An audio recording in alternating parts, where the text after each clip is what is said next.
Hai Re, perkenalkan nama aku Nurmala Vicky, NIM 18 10 72 213 dari Sosiologi A, UIN Sunan Kalijaga. Nah, di sini aku akan sedikit membahas tentang apa sih itu pandemi COVID-19 dan fenomena apa sih yang sebenarnya terjadi kayak gitu. Jadi, pertama aku akan menjelaskan COVID-19 itu merupakan bagian dari virus yang hampir sama dengan SARS dan MERS, di mana virus ini menyerang sistem pernapasan dan antibodi manusia seperti sistem pernapasan paru-paru dan tingkat kekebalan atau imun. Nah, ada pula orang yang terindikasi terkena COVID-19 ini memiliki ciri-ciri biasanya flu, batuk, demam tinggi, dan sesak nafas. Adapun hal yang bisa kita lakukan untuk mencegah atau mengantisipasi gimana sih agar kita tidak tertular dengan COVID-19 ini, kita tuh sebisa mungkin menjaga kebersihan, terus jangan lupa memakai masker, mencuci tangan, dan melakukan social distancing. Serta apabila kita bersin, kita harus menutupinya, dan jangan lupa jangan menyentuh area wajah karena itu lebih gampang untuk penularan terhadap COVID-19 kayak gitu. Memaksimalkan sesuatu yang sudah prosedur yang sudah laman yang saya baca, yaitu di covid.go.id, pasien yang positif corona mencapai 17.025 jiwa, sedangkan yang sembuh sekitar 3.911 dan yang meninggal sekitar 1.085 jiwa. Nah, apa aja sih yang bisa kita lakuin selama adanya pandemi COVID-19 ini? Nah, aku pribadi menurutku banyak banget hal yang bisa kita lakukan selama adanya COVID-19 ini. Yang pertama, kita lebih banyak waktu luang, di mana kita memiliki kesempatan untuk memaksimalkan waktu luang tersebut, misalnya dengan berkumpul bersama keluarga, mengembangkan kemampuan yang kita miliki. Terus karena kita juga memasuki bulan Ramadan, jadi kita bisa memaksimalkan ibadah kita seperti dengan mengaji atau melakukan hal-hal yang lain. Jangan lupa juga berolahraga, itu juga penting. Selain itu, kita juga bisa belajar entah itu tentang mata kuliah ataupun tentang hal yang lainnya, seperti menulis blog ataupun belajar memasak dan lain sebagainya. Kalau aku pribadi, aku lebih sering melihat perkembangan tentang COVID-19 sih, kayak membaca website kayak gitu-gitu. Menurut aku pribadi, banyak fenomena baru yang baru aku temui sekarang ini, yaitu kayak misalnya perbedaan antara masyarakat kota dan masyarakat desa itu bisa kita lihat adanya kesenjangan, bukan dalam artian itu kesenjangan sosial ya, cuma kesenjangan tentang kesadaran kesehatan. Karena aku tinggal di desa, jadi aku bisa mengobservasi bagaimana sih kondisi masyarakat perdesaan mengenai adanya COVID-19 ini. Secara pemantauanku, masyarakat desa itu, bukan aku menjudge semuanya ya, tetapi sebagian orang itu menganggap kalau sepele lah, dalam artian kesadaran mereka tentang fenomena ini masih belum sepenuhnya atau masih menyepelekan.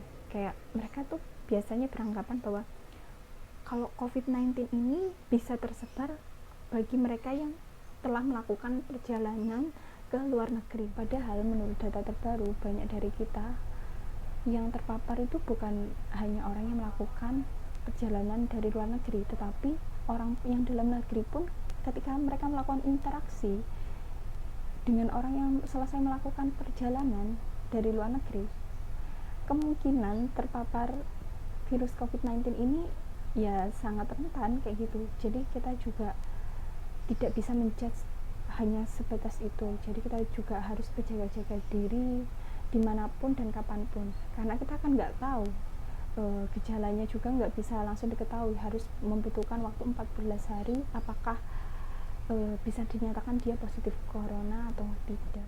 Adapun dalam sektor perekonomian, banyak dari pekerja informal yang mengeluhkan adanya kondisi COVID-19 ini. Mau tidak mau, bagi mereka yang bekerja di sektor informal terpaksa harus bukan berarti tidak mematuhi prosedur yang diberikan pemerintah, tetapi untuk mencukupi kehidupan mereka, mereka terpaksa harus keluar gitu loh. Jika kita meninjau dari aspek sosial, kita bisa menemukan bahwa adanya social distancing ini banyak memberikan jarak gitu loh, kita melakukan interaksi sesama, tapi kita bisa melakukan interaksi itu secara non face to face. Tapi kayak menurut saya pribadi, instingnya atau perasaan feel yang kita dapat itu berbeda ketika kita melakukan interaksi secara langsung kayak gitu. Banyak hal yang memang merupakan fenomena baru bagi kehidupan saya pribadi. Ya mungkin bagi teman-teman juga seperti demikian ya. Nah, pembahasan yang sempat menarik perhatian saya terhadap adanya COVID-19 ini fenomena-fenomena yang sebelumnya belum aku jumpai, kayak misalnya dengan adanya COVID-19 ini para narapidana dibebaskan kayak gitu. Nah, adanya bantuan dari pemerintah sebagian ada yang disalahgunakan, dalam artian ada yang digunakan dalam hal kampanye atau penyalurannya itu tidak tepat, dalam artian tidak tepat sasaran, dimana bagi mereka yang membutuhkan itu sangat sulit untuk mendapatkan dana tersebut karena penerimanya itu datanya tidak jelas kayak gitu.